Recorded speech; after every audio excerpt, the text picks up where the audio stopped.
फोनवर बोलण्याच्या नादात आईनं असं काही केलं ज्यामुळे नेटकरी व्हिडिओ पाहून संतापलेत। सोशल मीडियावर एक व्हिडिओ व्हायरल होत आहे। व्हिडिओ दिसल्याप्रमाणे घरात असलेली आई तिच्या लहानग्या मुलासोबत दिसते। आईवर फोनवर नातेवाईकांशी बोलताना दिसत आहे।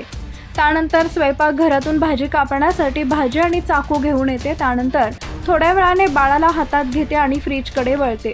फ्रीज पाशी येऊन दरवाजा उघडते आणि बाळाला फ्रीजमध्ये ठेवते। ही सर्व घटना सीसीटीव्ही कॅमेऱ्यात कैद होते।